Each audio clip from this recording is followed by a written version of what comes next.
ഇപ്പൊ നമ്മുടെ എതിർ പാർട്ടിയിലുള്ള ആരെങ്കിലും ഒരു നല്ല ലീഡർ ആരായിരിക്കും എന്ന് ചോദിച്ചാൽ ആരായി പറയാം? മുഖ്യമന്ത്രി തന്നെയാണ്. ഓക്കെ, യാതൊരു സംശയമില്ല. കാരണം ഞാനത് എന്റെ ഫാദറിന്റെ അസുഖ സമയത്ത് അദ്ദേഹത്തിന്റെ ആറ്റിറ്റ്യൂഡ് ഞാൻ കണ്ടു. അപ്പൊ അദ്ദേഹം അതിനെ എടുത്തത് എങ്ങനെയാണെന്ന് ഞാൻ ശ്രദ്ധിച്ചു. പ്രതിപക്ഷ നേതാവ് മുൻ മുഖ്യമന്ത്രി പിണറായി വിജയൻ സത്യപ്രതിജ്ഞയ്ക്കെത്തുന്നു.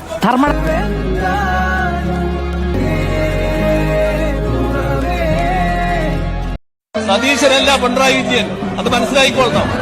സതീശൻ എന്ന് പറയുന്നത് കാപട്യത്തിന്റെ മൂർത്തീകരണമാണ്. ഞാൻ പ്രതിപക്ഷ നേതാവായപ്പോ തിണ്ണയിറങ്ങാൻ പോകില്ലെന്നും ഞാൻ പറഞ്ഞിട്ടില്ല.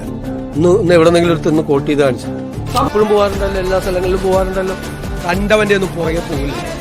ഇവിടെ കഴിഞ്ഞ തെരഞ്ഞെടുപ്പിന് ഞാൻ ഈ തിണ്ണയിൽ ഇവിടെ വന്ന് 1.5 മണിക്കൂർ ഓടി നിന്നു.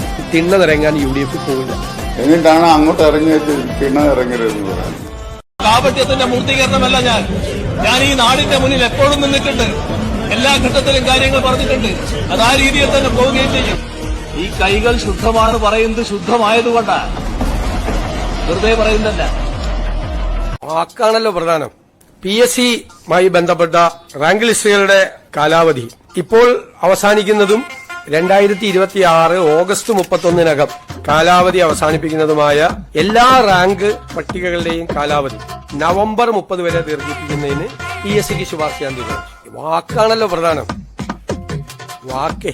PSC റാങ്ക് ലിസ്റ്റുകളുടെ കാലാവധി നീട്ടാൻ സർക്കാർ നൽകിയ ശുപാർശയിൽ അവ്യക്തത. നിയമപ്രശ്നം മുന്നിൽ കണ്ട് PSCക്ക് കൈമാറിയ ശുപാർശ പിൻവലിക്കാൻ മുഖ്യമന്ത്രി നിർദ്ദേശം നൽകി. റാങ്ക് ലിസ്റ്റുകൾക്ക് തുല്യ പരിഗണന ഇല്ലെന്ന കണ്ടെത്തലിനെ തുടർന്നാണ് നടപടി.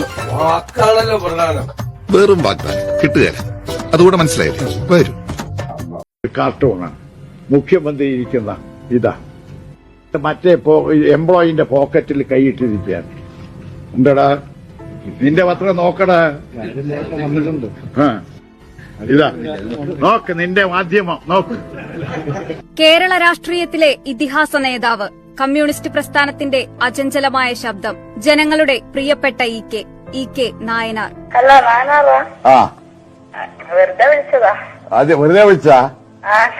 എങ്ങനെയാ, സുഖം തന്നെയാണോ? സുഖം തന്നെയാ.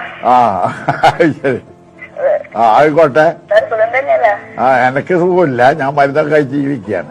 രാഷ്ട്രീയത്തിലും പ്രത്യയശാസ്ത്രത്തിലും വിട്ടുവീഴ്ചയില്ലാത്ത സമീപനം കാത്തുസൂക്ഷിച്ച നേതാവ്, നർമ്മത്തിൽ പൊതിഞ്ഞ് ആശയമൂർച്ച ചോരാതെ നിലപാടുകൾ പറഞ്ഞ നേതാവ് എന്നിങ്ങനെ ഒത്തിരി വിശേഷണങ്ങളുണ്ട് അദ്ദേഹത്തിന്. 100 കൊല്ലം ഈ കേരളത്തിൽ കമ്മ്യൂണിസ്റ്റ് പ്രസ്ഥാനം ഉയർത്തുകയില്ല എന്ന് അദ്ദേഹം പ്രസംഗിച്ചിട്ട് 1 മാസം കഴിയുമ്പോ നമ്മൾ വീണ്ടും അധികാരത്തിൽ വന്നു. എത്ര സഖാക്കളെ. ഏഷ്യാനെറ്റിലെ മുഖ്യമന്ത്രിയോട് ചോദിക്കാമെന്ന പരിപാടി നായനാരിലേക്ക് പിടിച്ച കണ്ണാടിയായിരുന്നു. നിങ്ങൾ അവിടുത്തെ MLA ഇല്ലേ നമ്മുടെ സഖാവ്?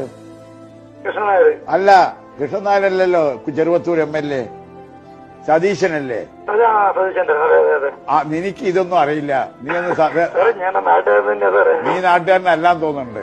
2 തവണ മുഖ്യമന്ത്രി സ്ഥാനം അലങ്കരിച്ച അദ്ദേഹം വിദ്യാഭ്യാസം, ആരോഗ്യം, ഭൂപരിഷ്കരണം എന്നീ മേഖലകളിൽ ചരിത്രപരമായ നേട്ടങ്ങൾ കൈവരിച്ചിരുന്നു. അചഞ്ചല പ്രതിബദ്ധതയും ലളിതമായ ജീവിതവും കൊണ്ട് മാതൃകയായ നായനാറിനെ ഇന്ന് അദ്ദേഹത്തിന്റെ ജന്മവാർഷിക ദിനത്തിൽ കേരളം ആദരവോടെ തന്നെ സ്മരിക്കും. നല്ലതാ, കാണുന്നില്ല, തടിയെ കാണുന്നില്ലേ? പറഞ്ഞാൽ മനസ്സിലാവില്ല. ഞാൻ ആരാറങ്ങാനെ എക്സൈസിലോട്ടാണ് നടന്നു കിട്ടണം. അതുകൊണ്ട് നിങ്ങൾക്കും ഈ രാഷ്ട്രീയം കൊണ്ടാണ് നിങ്ങൾ കൊടുത്തത്, അല്ലെങ്കിൽ കൊണ്ടാൻ കഴിയില്ല. തലയിലില്ലേ, കൂടാൻ കഴിയില്ല.